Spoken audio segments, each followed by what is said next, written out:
Hello guys, welcome to our channel. This is Teja. ప్రస్తుతం మనతో పాటు ప్రముఖ జర్నలిస్ట్ డివిఎస్ గారు ఉన్నారు. నమస్తే సార్. నమస్తే. సో అంటే ఎలక్షన్ ఇంకా 2-3 రోజులు ఉందన్న టైంలో డిబిటీ, డైరెక్ట్ బెనిఫిషరీ ట్రాన్స్పోర్ట్, అంటే ప్రజల్లో ఒక ఎవరైతే లబ్ధిదారులు ఉన్నారో ప్రజలు, సో వాళ్ళందరికీ కూడా నిధులు వాళ్ళ ఖాతాల్లో పడే అవకాశం ఉంటుందని చెప్పేసి ఒక వార్త అయితే వెలుగులోకి రావడం జరిగింది. దగ్గరగా 14,000 కోట్లు. అంటే ఇది వస్తే కనుక జగన్కి ఫేవర్ అయ్యే అవకాశం ఉంటుంది కదా, సో దాని గురించి. ఆంధ్రప్రదేశ్లో ఓట్లను ఏ విధంగా కొనుగోలు చేస్తున్నారు? ఒకటి ప్రభుత్వ డబ్బులతో ఓట్ల కొనుగోలు, మరొకటి పార్టీ డబ్బులతో ఓట్ల కొనుగోలు, నాయకుల డబ్బులతో ఓట్ల కొనుగోలు. అంటే ప్రభుత్వ పథకాలను కూడా ఏ విధంగా ఓట్ల కొనుగోళ్లకు ఉపయోగిస్తున్నారనేది ఈ డీబీటీఏ ఒక సాక్ష్యం అన్నమాట. నిజంగా వీళ్ళకి డీబీటీ స్కీముల పైన ఇంట్రెస్ట్ ఉంటే అదేంటి, ఎప్పుడు బటన్ నొక్కారో ఆ 24 గంటల్లో డబ్బులు పడిపోవాలి, లేదు 48 గంటల్లో డబ్బులు పడిపోవాలి. ఇప్పుడు నువ్వు చెప్పే ఈ 14,000 కోట్ల అమౌంట్ ఏంటి? జనవరిలో నొక్కిన బటన్లు, ఫిబ్రవరిలో నొక్కిన బటన్లు, మార్చిలో నొక్కిన బటన్ల తాలూకు డబ్బులు అప్పుడు చెల్లించకుండా పేరబెట్టుకుంటా వచ్చారు. రైతులకు పెట్టుబడి సాయంగా ఇవ్వాల్సిన 800 కోట్లు, ఆ చేయూత మహిళలకు ఇవ్వాల్సినటువంటి డబ్బులు, ఆసరా కింద ఇవ్వాల్సినటువంటి డబ్బులు, నెక్స్ట్ ఆ విద్యా దీవెన కింద విద్యార్థులకు ఇవ్వాల్సినటువంటి డబ్బులు, వీటన్నిటికి సంబంధించిన బటన్లు జగన్మోహన్ రెడ్డి ఎప్పుడు నొక్కారు? జనవరిలో నొక్కారు, ఫిబ్రవరి మార్చిలో షెడ్యూల్ రాకముందు నొక్కిన బటన్లు, నోటిఫికేషన్ షెడ్యూల్ రాకముందు నొక్కిన బటన్లు. అప్పుడు ఎందుకని డబ్బులు వాళ్ళ ఖాతాల్లో వేయలేదు? అంటే కుట్ర, కుతంత్రం. ఈ డబ్బులు కావాలనే పేరబెట్టారు. అప్పుడు పడకుండా ఏం చేశారు? ఇక్కడ దాకా నడుపుకుంటూ వచ్చారు. 50 రోజులు నడుపుకుంటూ వచ్చి ఏం చేశారు? కరెక్ట్గా ఎలక్షన్కి 3 రోజుల ముందు వేయాలని చూస్తే ఈసీ ఆపేసింది. ఎన్నికల సంఘం ఇప్పుడు వేయటానికి వీలు లేదు అంది. జవహర్ రెడ్డి ఉత్తరం రాసి అనుమతి అడిగినప్పుడు మీరు ఇవి ఎప్పుడో వేయాల్సినవి కదా, ఇప్పుడు ఎన్నికలకు 2-3 రోజుల ముందు మరి ఇంత పెద్ద మొత్తంలో డబ్బులు ఎలా వేస్తారంటే వాళ్ళు కోర్టుకు వెళ్ళారు. హైకోర్టు ఏమైనా ఆదేశం ఇచ్చింది నిన్న?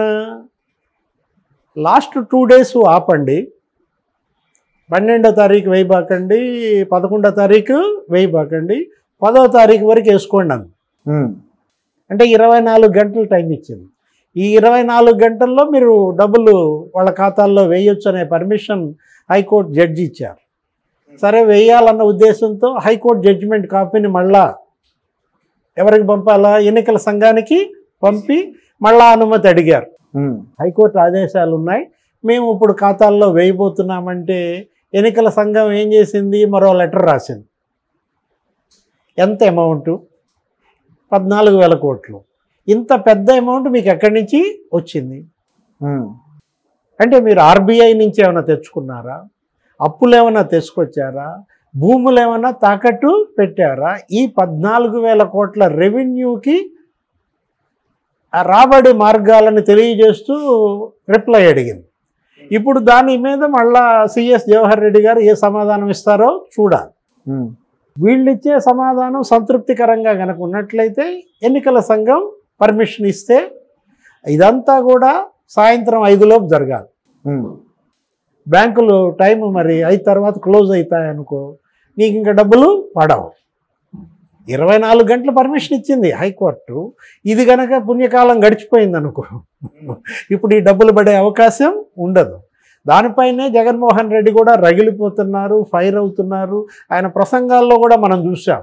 ఏమిటి, రైతులకు ఇచ్చే డబ్బులు అడ్డం పడుతున్నారు, లేకపోతే విద్యార్థులకు ఇచ్చే డబ్బులు, మహిళలకు ఇచ్చే డబ్బులు కూడా చంద్రబాబు కేసులు వేసి అడ్డుకుంటున్నాడు.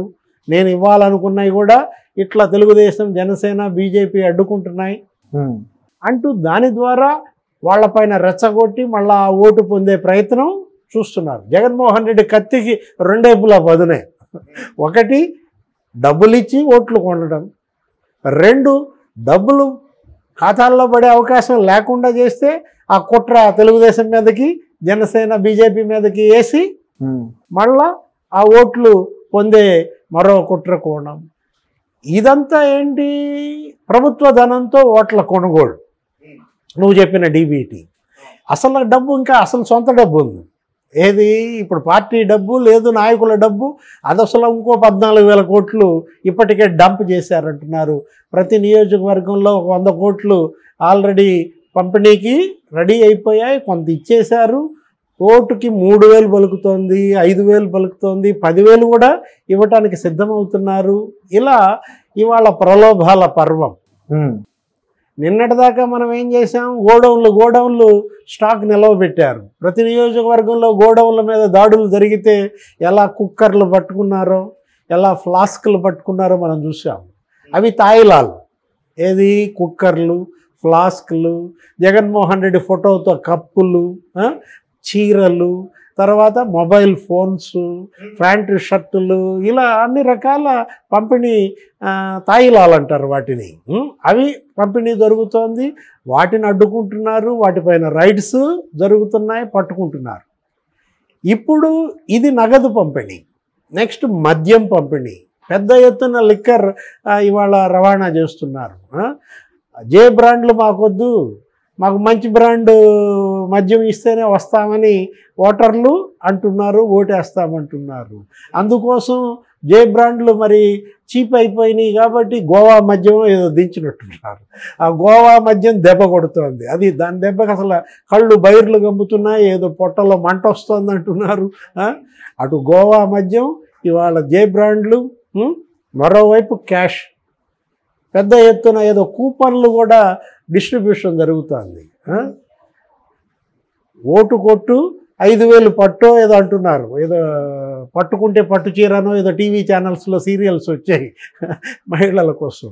ఇప్పుడు ఓటు కొట్టు 5,000 పట్టు అంటూ ఒక కొత్త స్కీమ్ ఏదో వచ్చినట్టుగా కూపన్లు ముద్రించారు. ఎక్కడో విజయవాడలో ఏదో ప్రింటింగ్ ప్రెస్లో కూడా దగ్గర 120 కోట్ల రూపాయల విలువైన కూపన్లు ఆ ఒక్క ప్రింటింగ్ ప్రెస్లోనే పట్టుకున్నారని కూడా మనం మీడియాలో చూసాం. పెద్ద ఎత్తున కూపన్ల పంపిణీ జరుగుతోంది. పోస్టల్ బ్యాలెట్లో కూడా కొన్నారు. ఏది? మీరు ఓటేసే ముందు కనుక ఆ పోస్టల్ బ్యాలెట్ ఫోటో తీసి వాట్సాప్ చేయండి, మీ అకౌంట్లో ఫోన్పే, జీపే 3,000, 5,000. మొబైల్స్ అలౌ చేయరు కదా సార్ లోపలికి? అంటే కొంతమంది బిగినింగ్లో వాళ్ళు ఉద్యోగస్తులు కాబట్టి, ఆ ఉద్యోగులు ఈ ఉద్యోగులు ఒకటే కాబట్టి నీది తినాలి నాది తినాలి, నువ్వు గవర్నమెంట్ ఎంప్లాయ్ నేను గవర్నమెంట్ ఎంప్లాయ్ అంటూ పోస్టల్ బ్యాలెట్లకు వెళ్ళిన వాళ్ళు తీసుకువెళ్ళిన వాళ్ళు కొంతమంది ఫోటోలు కూడా పెట్టారు వాట్సాప్లో. దానికేదో ఫోన్పే, జీపే కూడా జరిగింది. 3,000, 5,000 అన్న దానిపైన సిఈసి, ఎస్ఈసి ముఖేష్ కుమార్ మీనా కూడా ఫైర్ అయ్యారు. ఎవరి అకౌంట్లలో అయినా సరే 3,000, 5,000 ఇవాళ పోస్టల్ బ్యాలెట్ టైంలో కనుక పడ్డట్లయితే కఠిన చర్యలు తీసుకుంటాం, సస్పెన్షన్లకు కూడా గురవుతారని ప్రభుత్వ ఉద్యోగుల్ని హెచ్చరించారు మీనా. ఓకే. 8.8 కోట్ల నగదు దొరికింది. అవును. ఏదో ఆ పైపుల లారీలో ఆ డ్రైవర్ క్యాబిన్కిను దీనికి మధ్య ఒక ప్రత్యేక అరలో 5 అట్టపెట్టెల్లో 8 కోట్లు పట్టుబడ్డాయి. అదెవరు? ప్రకాశం జిల్లాలో పోటీ చేస్తున్నటువంటి చిత్తూరు వైఎస్ఆర్ కాంగ్రెస్ పార్టీ నాయకుడి డబ్బులను ఏదో అంటున్నారు. అంటే ఎంత పెద్ద ఎత్తున ఇక్కడ నగదు జరుగుతోంది, మద్యం జరుగుతోంది. ఎలా అయినా సరే గెలవాలి, అధికారంలోకి రావాలి, రేపొద్దున మళ్ళా ముఖ్యమంత్రి కాకపోతే జైలుకి వెళ్లాల్సి వస్తుందనే భయము. మొత్తానికి అటు నగదు, ఇటు మద్యం, ఇటు తాయిలాలు, వీటన్నిటినీ కూడా పెద్ద ఎత్తున సరఫరా చేయడం ద్వారా రాబోయే ప్రజా తీర్పుని కాలరాయాలన్న కుట్ర కనపడుతోంది. Right sir. అయితే ఇక్కడ తెలంగాణలో ఇలాంటి తరుణం ఒకటి జరిగింది. అంటే లాస్ట్ టైం ఇంకా 2-3 డేస్ ఎలక్షన్స్ ఉందనగా కేసీఆర్ గారు ఇక్కడ రైతు బంధు వేయడం కూడా మనం చూస్తాం. ఒకవేళ వేసిన తర్వాత కూడా ఆయన ఓడిపోయారు. అంటే దీన్ని ఇక్కడ కూడా మనం చూడొచ్చు అంటారు. ఇలా అంటే ఆల్రెడీ ప్రజలు డిసైడ్ అయిపోయారు. ఏది ఎవరికి ఓటేయాలి అనేది ఇంకా ఈ 2 రోజుల్లో ఈ 3 రోజుల్లో డిసైడ్ అయ్యే ఫ్యాక్టర్ కాదు. ఇప్పటికే జగన్మోహన్ రెడ్డి పరిపాలన ఈ 2 రోజులు 3 రోజులు చూసేదేమో 5 ఏళ్లుగా చూస్తూనే ఉన్నారు. ఇవాళ ఆంధ్రప్రదేశ్లో vote pro Jagan, anti Jagan. Jaganmohan Reddy పరిపాలన నచ్చిన వాళ్ళు ఆయనకి వేస్తారు, జగన్మోహన్ రెడ్డి పరిపాలన నచ్చనాళ్ళు తెలుగుదేశం, జనసేన, బీజేపీకి వేస్తారు. ఇది కాకుండా ఈ 2 ఓట్లు కాకుండా కొత్తగా ఒక ఓటు పుట్టింది, ఉమ్, బాధిత ఓటు. జగన్మోహన్ రెడ్డి పరిపాలనలో బాధితులు ఎక్కువైపోయారు. అది కసితో వేసే ఓటు అన్నమాట. ఈ ప్రభుత్వం రాకూడదు అని పదునైన ఓటు. ఇది ఇవాళ జగన్మోహన్ రెడ్డికి పెద్ద hurdle. Okay sir, thank you so much.